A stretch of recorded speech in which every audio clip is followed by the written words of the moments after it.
哇！呢個係傳說中最混亂嘅情況啊！你睇下，自動駕駛搞唔搞得掂㗎？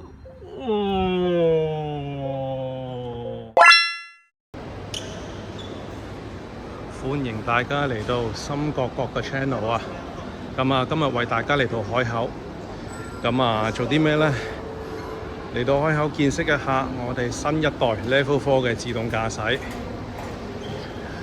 咁啊，作為賣咗10幾年車嘅我，咁啊今日都有啲驚驚地啊，將條命交託咗俾一架冇司機嘅車。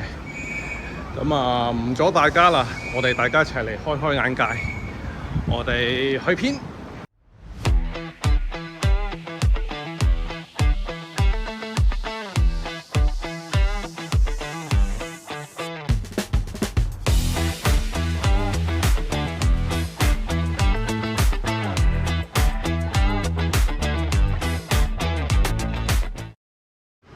到咗啦！睇下海南島租車，哦 ，OK。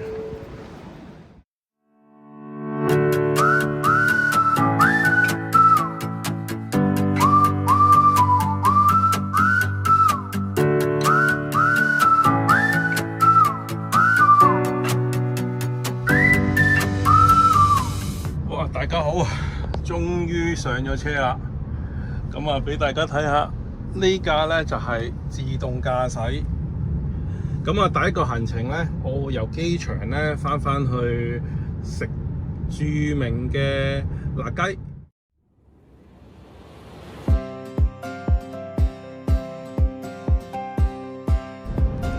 哇！自己扭軚。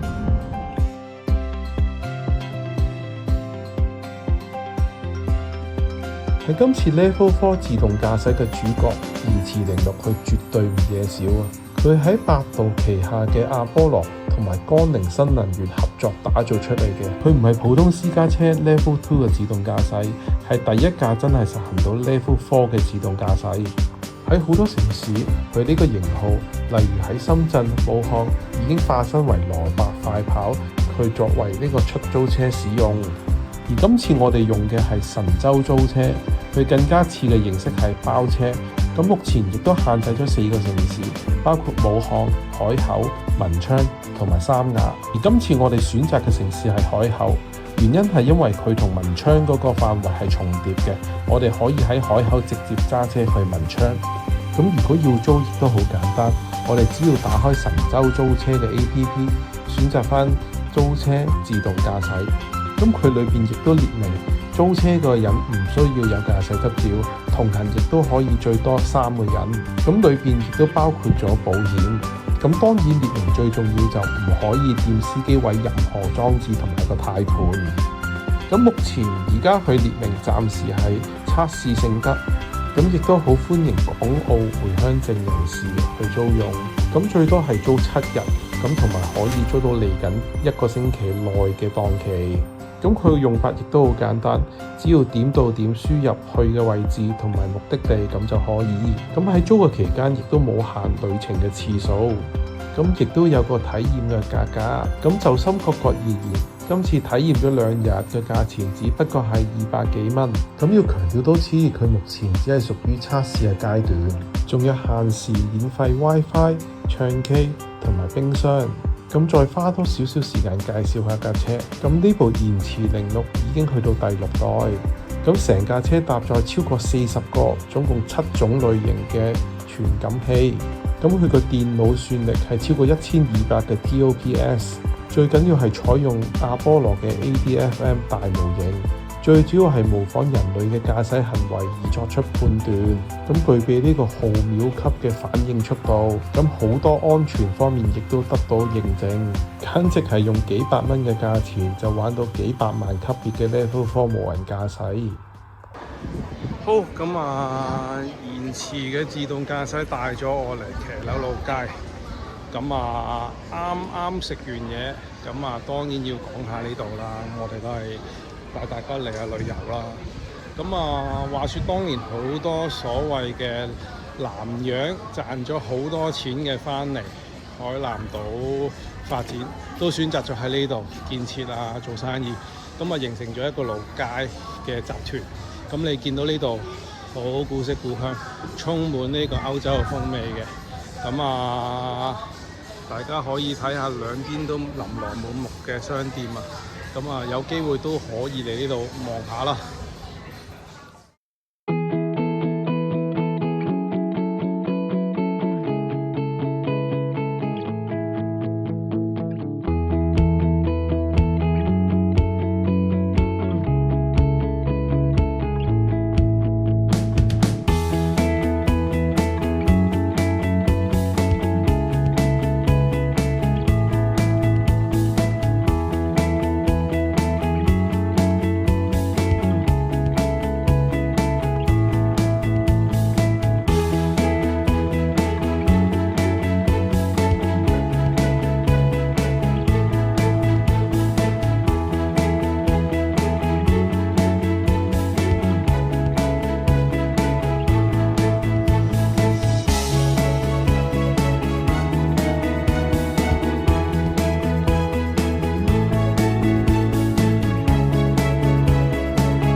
好，大挑戰開始。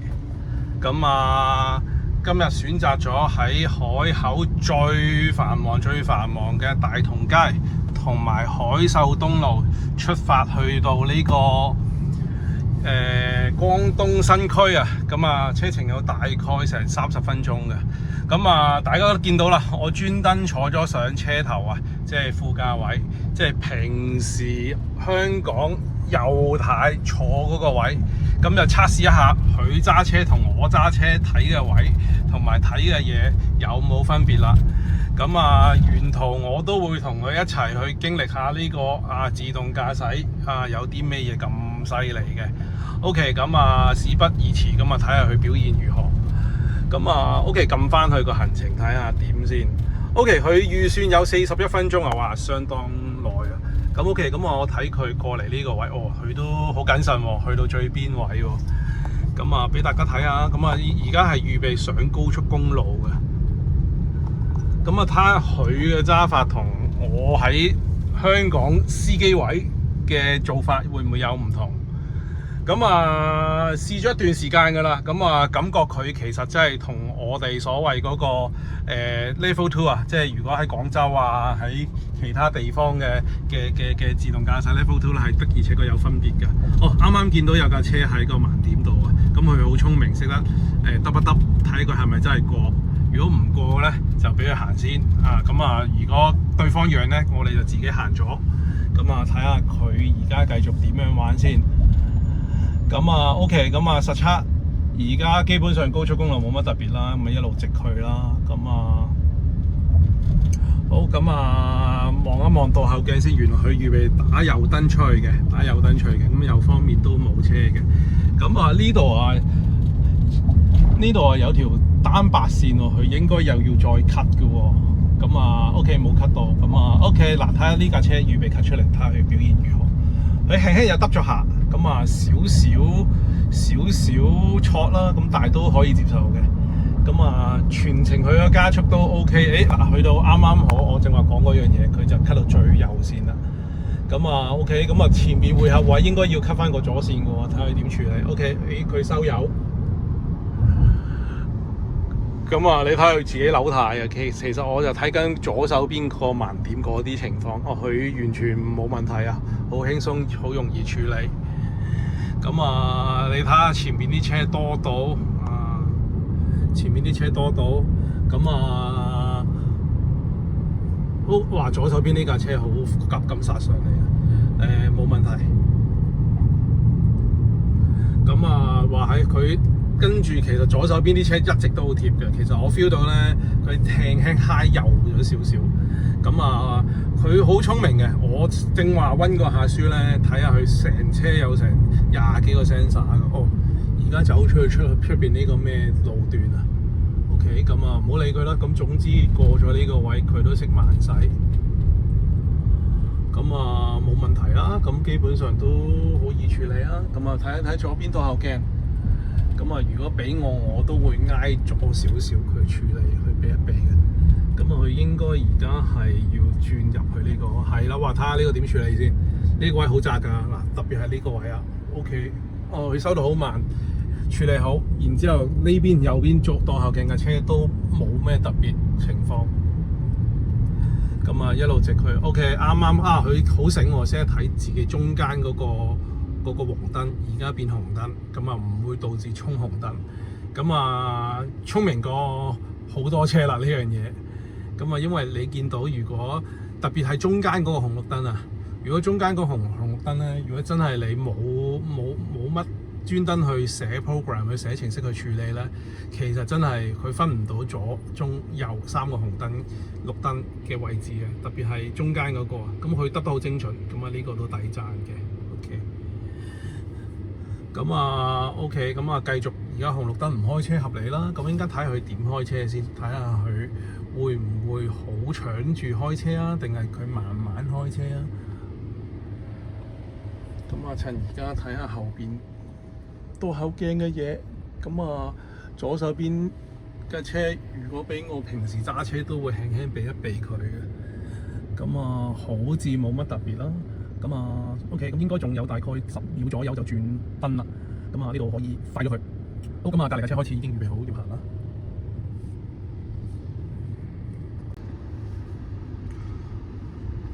OK， 啱啱發生咗咁嘅情況，因為佢2秒1秒向直行，咁架車咧基本上咧要 jam 翻過去左線咁樣嚟直行嘅，咁啊處理得好好啊，咁啊冇問題啊，咁啊右手邊有架快 cut 出嚟，佢都識避開佢，哇係少少驚險啊，跟住就再入翻去呢條線再轉右，好似好亂嚟，但係好醒目嘅啊，咁亦都冇影響到成個駕駛嗰個流暢度。咁啊，相當厲害，咁啊，未至於去到驚險嘅，咁但係我驚一驚，其實我今日呢度好多車出緊嚟，特別係呢架車，咁啊唔會影響到我哋啦。咁啊，正話嗰個位啊，可能有少少驚咯，咁啊繼續睇。啊，佢都留意緊，正話有少少耷啊，佢都留意緊個紅綠燈嘅情況。咁啊 so far 去到呢大概5-6分鐘嘅表現，我都覺得相當安全嘅。咁佢要慢嘅時候識慢，要快嘅時候識快。特別係正話嗰個位啊，特別右手邊嗰架車要撲出嚟嘅時候咧，佢係專登快嘅。咁啊一樣啦，嗱隔離有架車飆出嚟，咁佢即刻主動咁闊條線避開佢啦。咁呢啲亦都唔係啲咩嘢特別困難嘅位嚟嘅。咁啊，亦都係繼續我哋最繁忙嘅街道，睇佢繼續點樣去行駛啦。咁啊綠燈，睇下佢識唔識揼定係點。咁啊繼續直去，冇特別。OK， 冇特別。咁啊，俾我感覺到安全嘅。咁啊，右手邊有架車要出嚟啦，睇下佢點。佢選擇係慢嘅，等佢慢慢 cut 出嚟。OK， 咁亦都冇造成任何。嗱，睇架巴士點搞啦？佢選擇晨早要 cut 出嚟。咁左邊嗰架車好急啊！佢真係唔理佢。OK， 佢耷啦，佢選擇。OK， 咁啊，因為點解咧？架巴士輕輕開啊，咁就偷到少少位，咁俾佢都 OK。咁啊，半架車嘅虛位輕輕出咗去。OK， 咁啊少少驚險啦，咁冇乜特別嘅。OK， 咁啊冇晒位冇晒車啦。仲有架黃車過緊嚟。咁啊冇晒特別啦。咁啊架巴士都出咗啦，咁我哋都跟住一齊出啦。咁啊直情 cut 過埋幾條線啊，咁啊順利過咗嚟啦。咁啊目測而家都測試咗大概7分鐘，咁亦都處理得唔錯。紅燈繼續，咁啊係起步慢少少，綠燈啦。咁啊佢亦都好謹慎啊！你睇下個軚盤都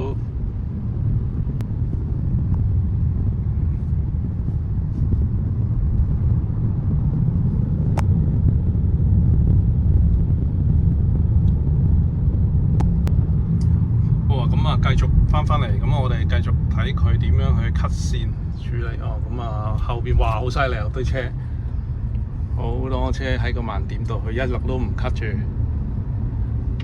咁啊嚟個急得，等佢過咗之後先過。OK， 咁啊肯踩咗佢啦，因為前面夠位啊，前面夠位佢啊，睇下佢幾時專登 cut 過去先，咁都未 cut 住。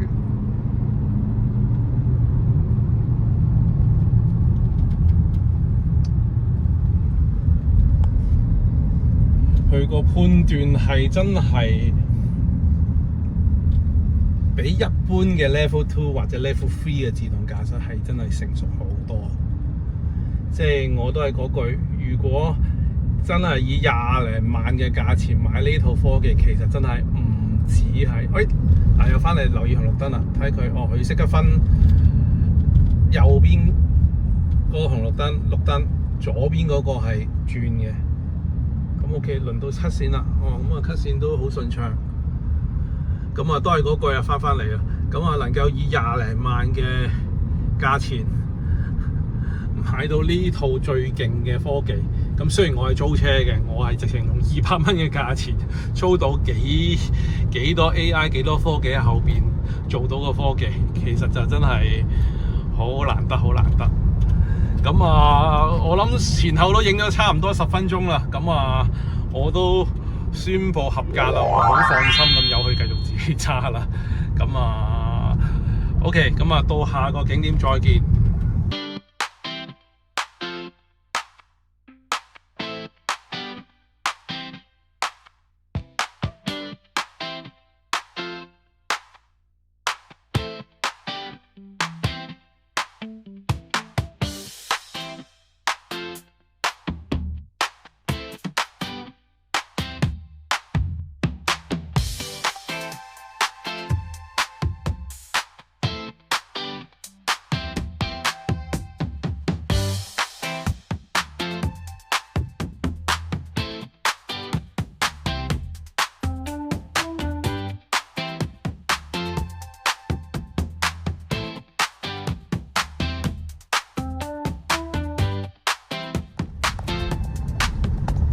話咁快拍咗成日啦，咁啊想講下啲感受啦。